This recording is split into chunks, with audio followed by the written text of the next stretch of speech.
Full disclosure, today's video was supposed to be about summer books, but since it's not sunny today at all, I refuse to talk about summer books on a cloudy day. So that will have to happen on another day. Meanwhile, I thought what I would do is a video that is way overdue, and that is BookTube newbie tag.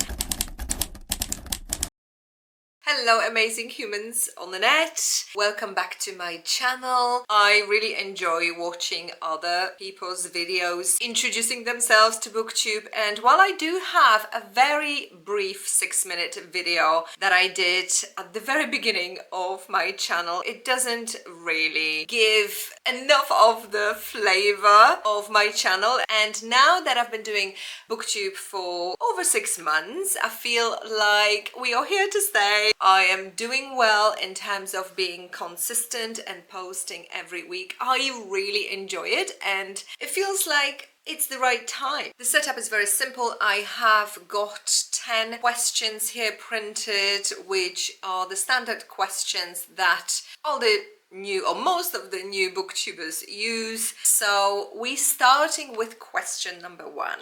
Why did you start this channel? There are a few reasons. One is that I've been on a bit of a journey in the last year or so, because after quitting my last corporate job, which was back in September, I started to really seriously evaluate my life, and instead of jumping to another corporate job, I quit the corporate life. I still have to work, but it's a very different job. I work from home. I have definitely better quality of life, less money, but better quality of life. And one of the things that have consistently throughout all of my life brought me lots of joy was reading books. And in most recent years, I haven't been reading, I guess, as much, especially fiction, as I used to. I wanted to go back to that, and I wanted to go back to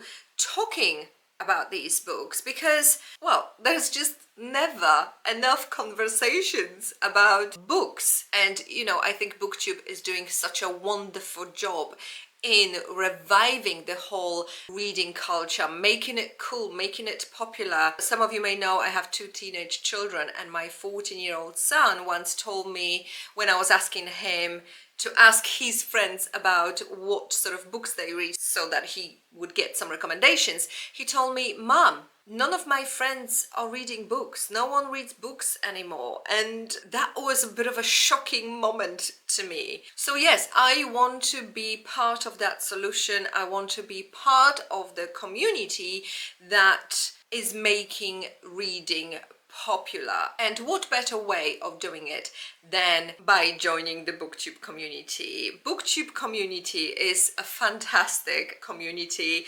I have been watching other channels for quite some time, and actually, to be honest, there wasn't much choice because I'm not on any other social media. So I don't have an Instagram account, I don't use Facebook, I don't use Twitter, I don't use TikTok.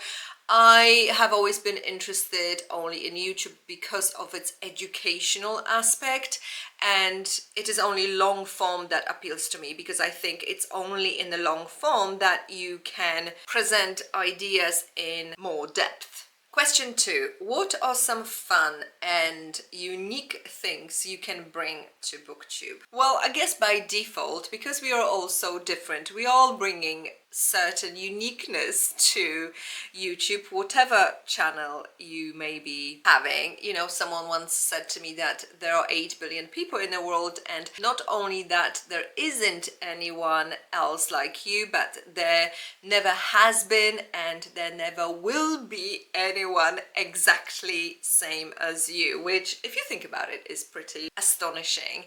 And so we all obviously bring diversity into this BookTube space. And so I guess this question is about me and what sort of perspective I'll be bringing into this space. So let me tell you a little bit about myself. I am definitely not a writer. I am not studying English literature. I'm just someone who has always enjoyed reading a lot, and books have been playing a huge part in my life. I am obviously not very young anymore. I'm 47. And maybe with that, hopefully I can bring some emotional depth to my reviews, because I've lived a little bit of life. I, moved countries. I traveled a lot. I know what it's like to move to a new country and not speak a language and having to learn it from scratch. And in terms of uniqueness, I do hope that I will feature a little bit less hyped books. What I find that is sometimes with the super hyped books, these are the books I don't have much luck with, and actually they're not for me. So for example, I have no interest in reading Emily Henry. I think there is a target audience for that author. It's just, that's not me. And there are many other popular books that just haven't quite aligned with what I like. Also, from time to time, I may sneak into a video on mindful living. I do like to cook. I do like to bake, although I do a little bit less baking because I'm one of those people who eats raw dough before it goes in the oven, so it's not very good for my health, this whole baking thing. I love traveling, however, since obviously the kids, that travel looks very differently, but if I do manage to get away and if I can do a reading vlog for you, I will. Question number 3, what are you most excited about for your new channel? Well, talking about books, obviously, and building that community. When you think about when you were at school, you would read a book and then you would have to write an essay about it, you'd have to answer some questions, and you'd have to really apply your critical thinking. And as adults, we don't do that anymore, and I miss it. Over the last few years, would just fly through books one after the other, but I don't even remember what I've read because I've never tracked them properly. So this whole BookTube is forcing me to write down the titles and my thoughts on the books, and also reflect on the books a little bit more. And this is what I used to love to do, even when I was in high school. I'm not sure if I should be saying this, but I loved writing about books, and even I was making some money charging students who didn't want to write essays about the school books. They would just give me the title and the book and I'd just run away with it. So again, as part of that mindful living, I want to be thinking about the books that I'm reading. I also want to be planning what to read a bit more mindfully, and this is a huge part of my excitement about having my own BookTube channel. But of course, the biggest thing is the community. I don't have immediate family and friends who are reading as much as I do and are interested in the same books. And when you read a really good book, all you want to do is talk about it with others. And so this is it. This is me creating that outlet. Next question is, why do you love reading? Well, why do we all love reading? On a very sort of pure ground level, it's to escape and to enjoy ourselves, right? However, when you think about this question a little bit more, and if we drill down into what's really behind reading, is, I think, learning, isn't it? It's learning about other worlds, is learning about human condition, and what that does is makes us better as in better human beings, and teaches us empathy, because it gives us better understanding about others and about the world. Question number 5. What book got you into reading and when did you start reading? I grew up in Poland. There was nothing else to do except to read. I've read all the books on the children's shelf and I befriended this local librarian. She was absolutely lovely. Her name was Eva. And actually I might show you footage from that library which I took recently from my trip to Poland in March because I wanted to see if she's still there. Unfortunately, I have just missed her. She has just retired. And by the way, it was a very basic, tiny library, but this librarian, she basically gave me access to all adult shelves. My parents didn't know, by the way. And I have such a fond memory of this person because by breaking the rules, she opened my world to books. And the first couple of books that I remember reading, I must have been at about 10, 11 or 12. I don't remember exactly, but I did read The Lady of the Camellias. And I also read Gone with the Wind. And wow, I had no idea up until that point that books could be like that. Now, of course, we know that this book is problematic because of the way it romanticizes slavery, but is it still a great piece of literature with vibrant, complex characters? Yes, it is, and this is why we all need to know how to assess a book critically and be able to judge it in its historical context. Now, I don't want to get into that conversation right now because all I want to say is that, from my perspective of a very young girl, that book was the first proper big book that I read, and of course the romance in that book would have taken me aback in a way that no book has.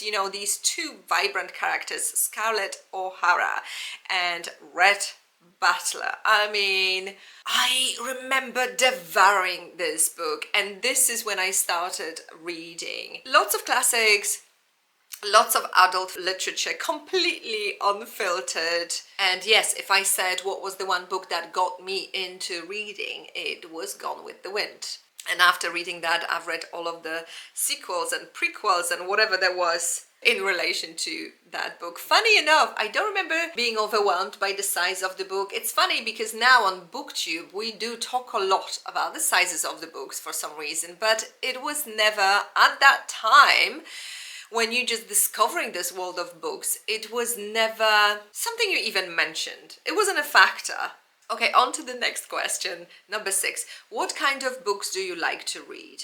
I am such a mood reader, and I usually have several genres on the go at the same time. So I'll be reading one classic, I'll be reading historical fiction, and then I'll mix it up with, for example, maybe a psychological thriller, which I used to read a lot in my adult years. And my reading has evolved over the years, just like everyone else's has, right? You don't read the same books you read when you were 10.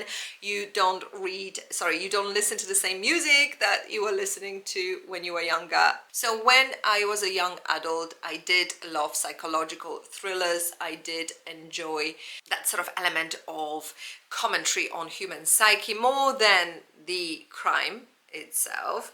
And then when I started working in a corporate world, I read a lot of non-fiction because if any of you are in that environment, you know how many books you have to read to keep up with, team management skills, business skills, interviewing skills. All of that required me to read lots of non-fiction. But now that I get to choose things that I really, really enjoy, I have gone completely over to the other side and I mostly read fiction now. I do still enjoy a bit of non-fiction, but instead of sort of business skills or self-development skills, it would be more like memoirs or biographies. So I would say generally it is literary fiction. I also, since reading Wuthering Heights last year, I've gone on this some kind of a classics rampage.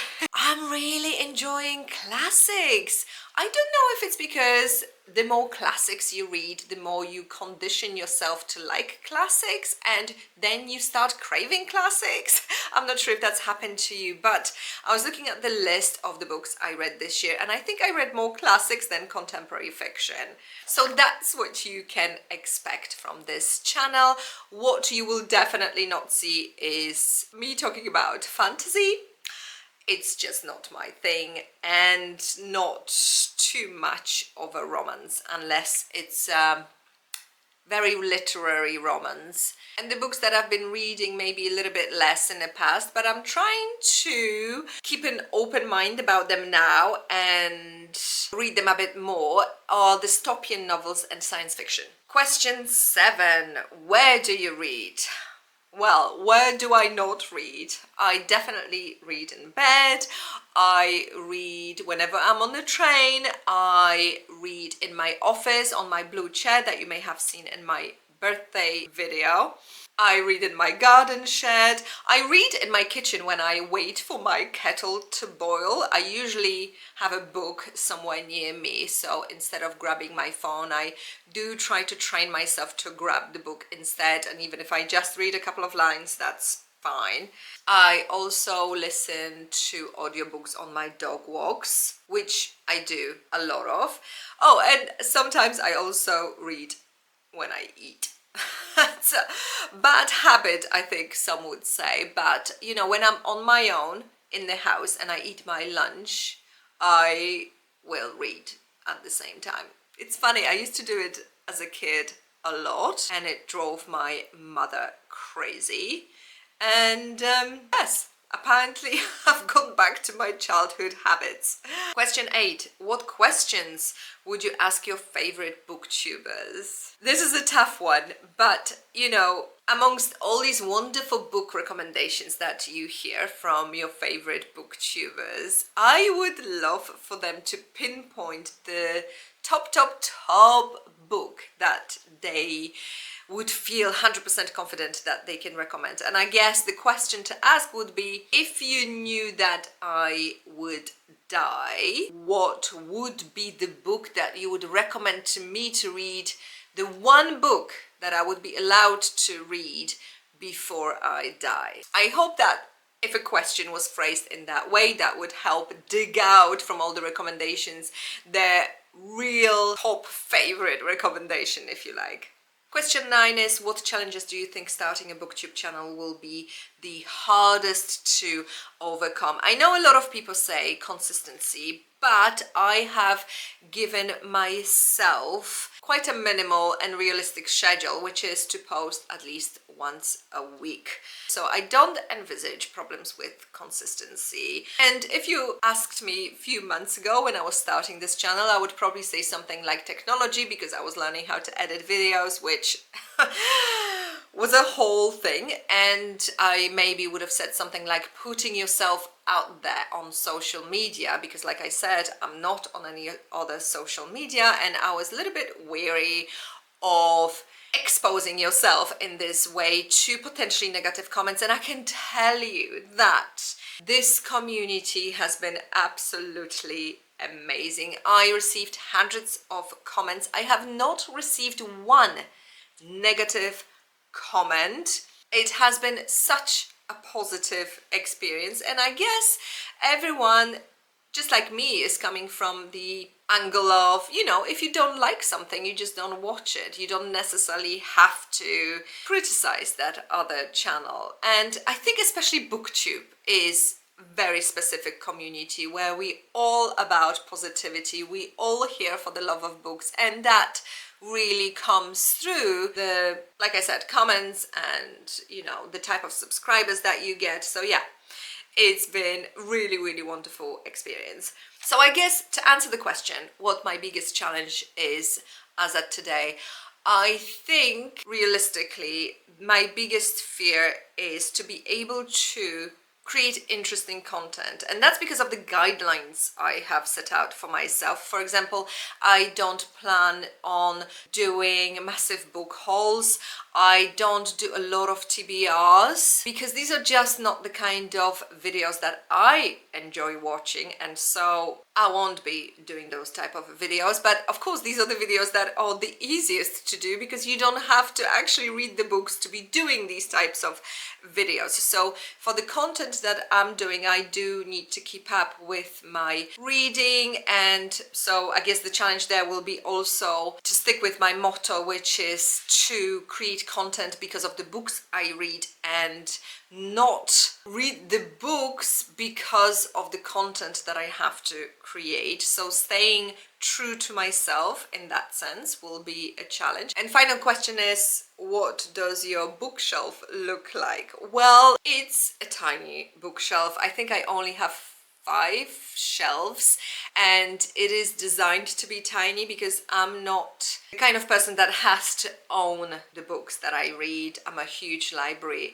user. Those of you who have been on this channel know this about me, and even if I know I will be rereading the book, I will happily give it back to the library and then get it again when I need it.